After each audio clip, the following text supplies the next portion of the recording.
Hi, എല്ലാവരും ഫുഡെല്ലാം റെഡിയായോ? എന്തുണ്ട് വിശേഷം? പറയൂ. എന്താ പറഞ്ഞാൽ ഇത് നിൽക്കുന്നില്ല. പിന്നെ ഞാനിപ്പോൾ വന്ന ഒരു കാര്യം കാണിച്ചു തരാൻ. എന്താ പറയുക, നമ്മൾ പിന്നെ നമ്മളെ ലിൻഷ, 2 വയ്യാതെ കുട്ടികളുണ്ട്. ലിൻഷ ഒന്ന്, ലിൻഷ. അപ്പോൾ നമ്മളെ ചാനലിൽ ഇങ്ങനെ ഇതുപോലെ നിന്നിട്ട് ഉണ്ടായതുകൊണ്ട് അവൾ എന്താ പറയുക, ഈ ചേച്ചിയുടെ ചാനൽ എന്ത് ഇങ്ങനെ എന്നൊക്കെ പറഞ്ഞ് ഇത് നേരെയില്ല, അതുകൊണ്ട് വല്ലാതെ ഇരിക്കുന്നു. അപ്പം അങ്ങനെയെല്ലാം ആയിട്ട് ഒത്തിരി ഈ ചേച്ചീനെ ഒന്ന് സപ്പോർട്ട് കൊടുത്ത് രക്ഷപ്പെടുത്തണമെന്ന് കുറേ ആൾക്കാർ ഇങ്ങനെ ഒരുപാട് സഹായിച്ചിട്ടുണ്ടായിരുന്നു. അപ്പോൾ ആ കൂട്ടത്തിലുള്ള കുട്ടികളാണ് ഈ യൂട്യൂബുമായിട്ട് ബന്ധപ്പെട്ട കുട്ടികൾ, ഈ ലിൻഷ, ടിജുമോൻ. ഇവർ രണ്ടുപേരും ഒരുപാട് കെയർ ചെയ്തു. അപ്പോൾ അവിടെ പോയി ഫുഡൊക്കെ കഴിച്ച് നല്ല ഹാപ്പിയായി ഇരുന്നു.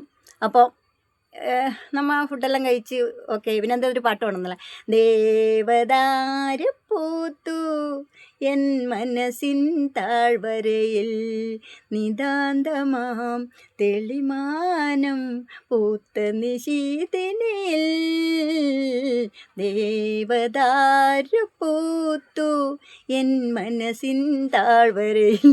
അപ്പോൾ ആ പാട്ടും പാടി അങ്ങനെ ഫുഡെല്ലാം കഴിച്ച് ഓക്കെ ആയിട്ടാകുമ്പം അവൾ എനിക്ക് ഒരു സമ്മാനപ്പൊതി തന്നു.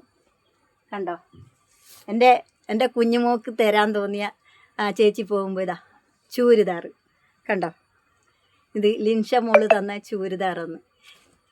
അവൾ അത്ര ഒരു പാവം കുട്ടി, അത്രയെങ്കിലും തരാൻ തോന്നിയില്ലേ. അതാണ് ഈ ചൂരിദാർ. എൻ്റെ ലിൻഷ മോള് തന്നതാണ് ഈ ചൂരിദാർ. ഇത് നിങ്ങളെ കാണിക്കണമെന്ന് എൻ്റെ സമ്മാനം, എനിക്ക് സമ്മാനം കിട്ടിയത്. അത് നിങ്ങളെ കാണിക്കണമെന്ന് എനിക്ക് ഭയങ്കര ആഗ്രഹമാണ്. എൻ്റെ ലിൻഷമോട് അത്രയും ഇഷ്ടപ്പെട്ടിട്ട് എൻ്റെ ഏട്ടനൊരു ഷർട്ട് അവരെ പിന്നെ ഭർത്താവ് തന്നു. അതുപോലെ തന്നെ എനിക്കും ചൂരിദാർ തന്നു അന്ന് വരുമ്പോൾ.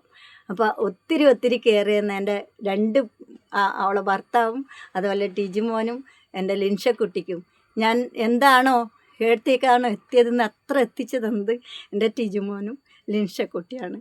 അപ്പം ഒരുപാട് ദൈവം ആ കുട്ടികളെ ഒരുപാട് അനുഗ്രഹിക്കട്ടെ, മാതാവ് അനുഗ്രഹിക്കട്ടെ എന്നാണ് ഞാൻ പറഞ്ഞ് പ്രാർത്ഥിക്കുന്നത്. കാരണം പാവപ്പെട്ടവരെ സഹായിക്കാനുള്ള ഒരു മനസ്സ് അവർക്കുണ്ട്. അതാണ് ഒത്തിരി